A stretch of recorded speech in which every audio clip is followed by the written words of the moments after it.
Welcome to an introduction to Canvas. We want everyone to start from a place of strength. You know that you are an excellent teacher. Your colleagues think you're an excellent teacher. Your administrators think you're an excellent teacher. Canvas is a new tool, but for a lot of us, our content is something that we are already very familiar with. Even if you're someone who's building a new course from scratch, you are a really good teacher, you know what you're doing, and you know how to teach. We're just here to teach you how to do a new tool. You don't have to build everything completely from the ground up. You don't have to relearn everything. The things that you're already good at are things that you can do using Canvas. By the end of this training, teachers will be able to create a module, create a page, create a quiz, that's Canvas for assignment. You will be able to identify and utilize the rich text feature editors, and we're going to talk a little bit about framing your thinking about technology using your student learning goals as a starting point. Canvas has its own vocabulary. A module is the Canvas word for a unit. Pages are a place where you deliver information to your students. This could be images, videos, or writing, but when it comes to a page, your students are not doing anything. An assignment is where students do have to turn something into you. There are a couple of different options for how they might do this, but this is something that would be graded for them. Quizzes. In Canvas, a quiz is anything that Canvas grades for you. So it might be something that you don't decide to grade as a quiz. You might not give it that kind of weight in your grading system, but Canvas would still call it a quiz. For example, a multiple choice assignment that for you might be formative, Canvas would still call it a quiz. You just have to figure out how to label it to be clear for your students. SpeedGrader is Canvas's feedback system. It lets you quickly flip through your students' work and grade it according to rubrics or according to your own opinions. The Commons is a place that shared resources exist. You can borrow materials from teachers in Everett. You can borrow materials from teachers internationally. Embed is a word that you're going to hear a lot during your Canvas training. When something is embedded, it's fully integrated inside Canvas. This is opposed to a link. When you click on a link, that will often open outside of Canvas. When something is embedded, the student will still see the Canvas frame all around it, but they'll still be able to view that document or that video or that Quizlet set. This is a visual representation of a Canvas course. You have your course, and then inside your course, you have modules, which are similar to units. Inside each module, you have pages, assignments, quizzes, and discussions. How many of those you use are completely up to you. This image shows us an actual module in Canvas. The title of the module is Sample Week 1. Then I have a text divider. Underneath the text divider is everything for Monday. I've used emojis to differentiate the different types of materials that I've posted. My Zoom link has a video camera next to it. My written assignment has a pen and paper. My teacher-fronted directions has a little teacher, and my learning goals has a target symbol. I'm planning on using my emoji keyboard as a way to keep my students kind of on track, and so that I can say to them, no, click on the teacher. A little organizational idea for you all. This is a list of some of our favorite things about Canvas. Anna really likes the navigation, the idea that students can go in a linear and logical way, and also the prerequisite settings. You have to finish one thing before you move on to the next. That's the way she chooses to set up her course. You do not have to do this, but it can be very helpful, especially if you want to make sure that your students submit a pretest before they move on to a lesson, or to make sure that they submit a post-test before they move on to the next unit. For me, the best parts are the differentiation. Canvas lends itself to chunking information. It also lends itself to embedding videos and using visuals. Small group discussions can be very robust in Canvas. Instead of having 20 of your students discuss one question amongst the 20 of them, you can assign 4 students to a question and make it so that each student has to post a response and then they have to reply to others. It's much more engaging discussion features than we saw in Google Classroom. We're going to go on a quick tour of a Canvas class. Currently, I'm logged into a sample student account. So when I click on home, I go to this teacher's homepage. There's this option to add pictures. You can add buttons. Buttons will be covered in more advanced sections on Canvas, but I'm going to click here for current module. When I do this, it takes me to the current module, which in this case is Unit 1. This teacher has posted 3 units, 1, 2, 3. I want to bring your attention over here to the side. Unit 1 is completed. Unit 2 has been started, and Unit 3 is locked. As we can see here, the prerequisites are Unit 2 and Unit 1. This will not unlock until I complete this assignment here. So what I had to do was set this to must submit and then set the prerequisite. Again, this will be covered in more depth later. As a student, I click on my first assignment and I see that my teacher has embedded a PowerPoint. And then I can click here to find my assignment. The way this teacher has set it up, what I would do is go to File, make a copy for myself,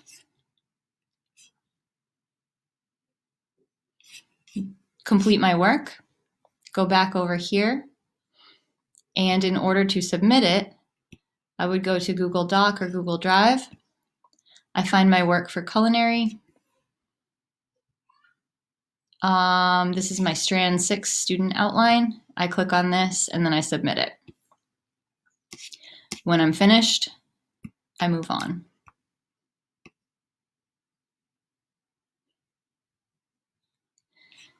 Here again, I see a PowerPoint and then I click Next.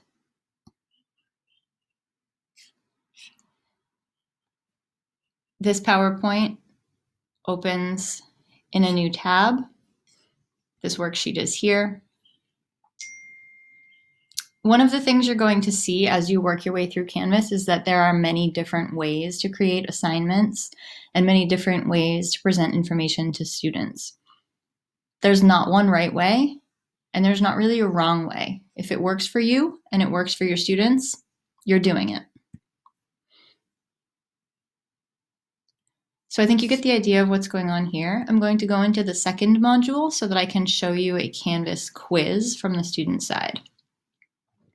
So I'm going to click here on this knife safety assignment. I don't know anything about knives. I got a 16 out of 20 though.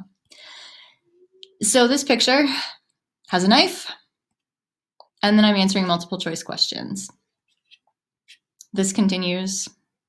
And this is automatically graded by Canvas, which is great for this teacher. And then as a student, I click Next, and I move on with the lesson. I'm going to flip over to my teacher account and show you how this would look from the teacher side. As a teacher, when I open up my Canvas, I will see my published courses. Today, the one that I'm choosing is my sample course in culinary. And I see here the things that I have to do. One of them includes grading this measuring lab on Kool-Aid or sweet tea. I'm going to grade this in SpeedGrader. So I'm clicking here, and I see my student submission. This student was told to measure 4 cups of water in a liquid measuring cup and upload a picture. Well, that's not 4 cups of water. 0. Half a cup of sugar? No. 0 points. I didn't try very hard on this assignment. You guys can probably tell. Did not complete the assignment. Ay, Marissa. Comment. Please try again. I also have these cool things down here where I could. I see that you did find your measuring cups, but let's try again and make sure that we're measuring the more water than sugar. Should probably hit start, just go through, blah, blah, blah, blah. Finish. And now my student has this feedback. I'm going to submit this back to my student. Okay, so grading on Canvas can be pretty simple. Also from the teacher side, let me get back. Let me get out of SpeedGrader. Oh, so many SpeedGraders opened. Okay. So when I get back into now I'm in my grade book, and there are a lot of things that I can find out about my student here. So this student has high participation compared to the rest of the class. They have a lot of page views compared to the rest of the class. Nothing is missing, nothing is late. When I click on analytics, I can see how much time this student has spent. Oh, I'm sorry, this isn't time. I can see how much time my student has spent in the class. So I see that they've viewed 131 different pages today. And then I can go down here and I can get an idea of what time they submitted different assignments and how they scored on them.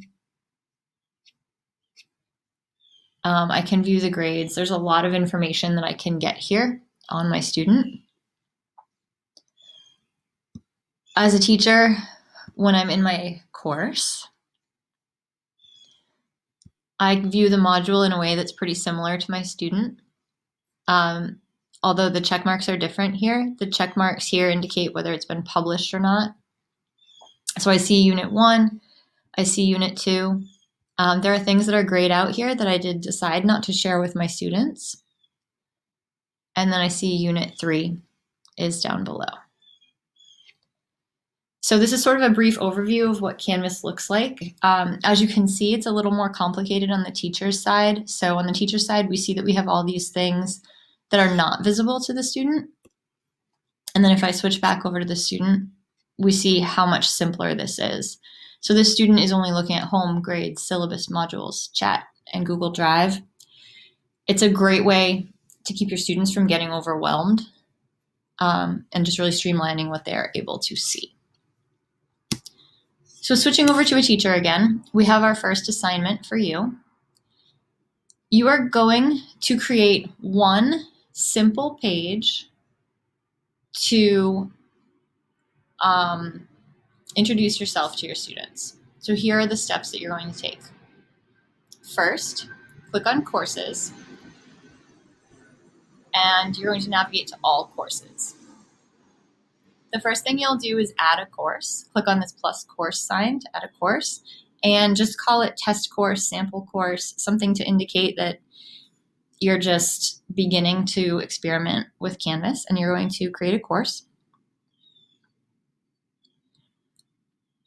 Once your course is open, you are going to create your first unit or module. So to create a new module, you're going to click on this blue button. Let's call this Unit 1, Welcome. We're going to ignore this lock button for now. This is advanced. This is a later problem. And we're going to click on Module. Now we're going to look inside this gray box, and we're going to click the plus sign that is inside our first module. We're going to add a page. This is a new page, and we're going to call it About Me. We're going to click the blue button to add. After we add it, we need to add information. Click to open it up. Click on Edit. And then you're going to use the rich text editor to add information to this page. When you look at the, not the PowerPoint. When you look at the document that we've sent to you, we sent you something to explain what each feature on the rich text editor does. So we have a table, insert media, links, and everything is explained all the way across. You probably don't want to use all of these types of media, but using some of them will be helpful to get a good page started. Okay, so at this point in the video, we would ask you to pause and create an About Me page.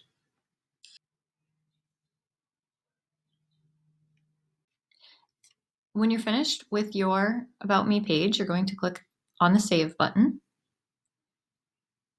And the next thing we're going to ask you to do is to create a quiz to go inside your module. In order to do that, I would start by clicking on my module. And again, I'm looking inside this gray box because I'm adding within my module. I'm going to change from assignment to quiz. Click on New Quiz, and I'm going to call this Practice Quiz.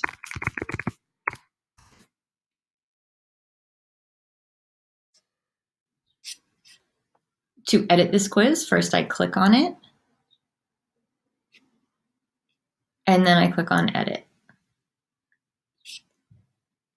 Now, this is only a very fundamental introduction to it. There are a lot of other more advanced options that we can do, but our goal today is just to give this a try.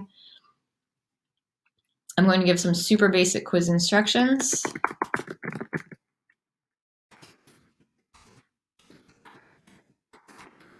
At some point, I might want to start this off with a video. I might want to start this off with a lesson, a PowerPoint, whatever. But for today, we're just doing questions. I'm going to click questions, and I'm going to add a new question. This is going to be multiple choice. And since I just built an About Me page, I'm going to do, what is Ms. McQueenie's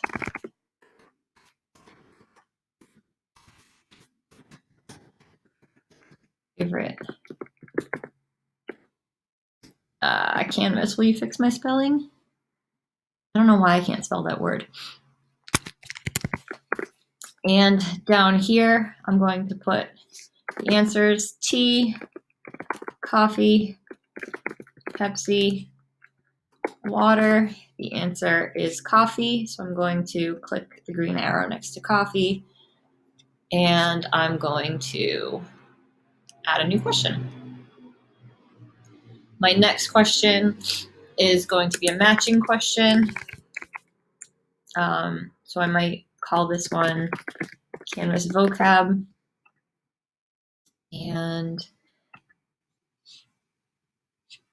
for matching, discussions are for communication. Modules,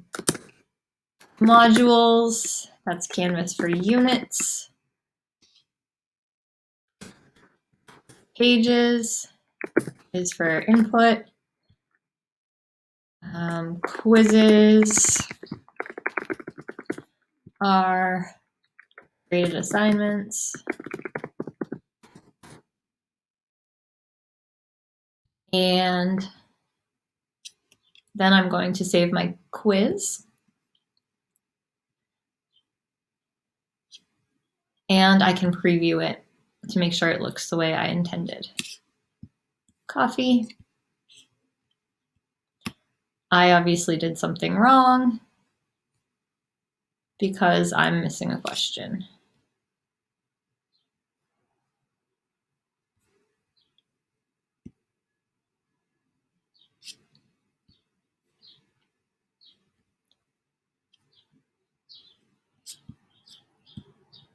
So when I go back to questions, I see that I forgot to save my second question. Oops.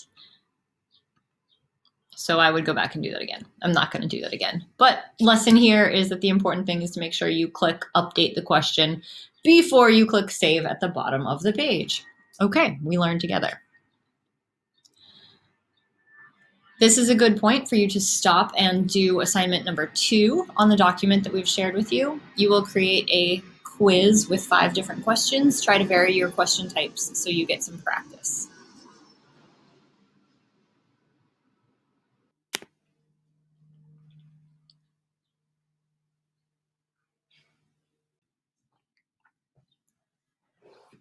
Now that you've had a little time to look at Canvas and sort of figure out what it can do and what you might want to learn, let's talk a little bit about how you can plan to put a course in Canvas. One thing that we really have to overcome is this idea that when you first get to Canvas, it's very empty. So the best thing you can do for yourself is to already have an idea of what you want to put inside your course.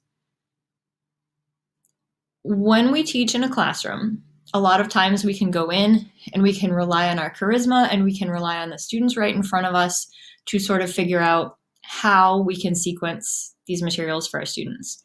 You just can't do that when you're online. So we really need to start by planning our sequence very intentionally. The best place to start with that is to start thinking about using backward design. We want to be thinking about our instructional goals right from the beginning. So these are some questions that I've been asking myself, and you might want to ask yourself as you start to plan your instruction. What do you want your students to be able to do? At the end of your week, at the end of your unit, what are you going to ask them to do? How will you know that they've learned? 100% keep this simple, especially in the beginning of school. Your students are not only learning your way, but they also have 7 other teachers. So we don't want to overwhelm them at the beginning with a million different tools and a million different bells and whistles. Simple is good. We're going to have to think really hard about what can they do now, especially this year. We know that we lost a lot of instructional time in the spring, so we might need to add some additional supports. We might need to simplify some of our assignments. We might need to provide a little more scaffolding than we would typically. And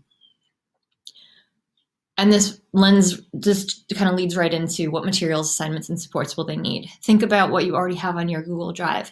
Think about what textbooks you have. Think about some of the tools that we've sent you during this professional development week. What extra support can we provide? What's already in your teaching toolbox? And I mean literally. When you look at your plans from last year, what did you do? If you had an activity that worked really well to kick off your year, think about how you can adapt that to use it online. The answer might be no, it doesn't work online. And if that's the case, that's fine too. Once you have an idea of what you're going to do, that's when you're going to start to think about technology tools. If you would naturally say, I want to do this as a class discussion, you can still have a class discussion. You're just doing it on Zoom, or you're doing it on a discussion board, or you're having your students respond orally using a recorded video in Canvas. If you already have a reading, that's fabulous. You have a reading. Embed it as a PDF, link to it as a website, copy and paste it into a Canvas text box if it's short. Long documents don't work very well. Vocabulary. You might already have your vocabulary as a slideshow. Just embed it. You might want to do your vocabulary live using a virtual whiteboard or even a real live whiteboard that you have your students take notes on. For math teachers, it might be really important to you to have students see your hand moving so that they can see how you're creating these formulas. Maybe you want to use a document camera. Maybe you want to use a real whiteboard. Screencastify is awesome for anyone. That's what I'm using right now to record this. If you are a CTE teacher, you might really need to think about how you're going to transition your demonstrations for live, for asynchronous and for synchronous learning. So maybe you want to find something on YouTube. Edpuzzle is awesome for creating videos where you can embed questions that your students have to answer. You might want to do a Screencastify of yourself explaining something. You might want to do a live Zoom or record it for your students. This is a picture of how my brain works when I am trying to design online classes. I make a list of my learning outcomes. I make a list of supports. I make a list of how I might deliver content. Is it going to be a lecture, a mini lesson, a PDF, a slideshow? I think about my resources. Is it my textbook? Is it an adapted version of a short story? What am I going to present to them? And then I think about my tech tools last. Then I flip it. When I think about everything that I have and everything I want to include, what do I need to present first? Second, are there supports that I might provide to some students but not others? Maybe I'm an open honors class, so I want to provide a challenge for some students. Maybe I have one student whose IEP I really need to take into consideration, and I need to provide him some extra graphic organizers. Then I have my final presentation or assignment that leads into me assessing my students and knowing if they've reached the learning target.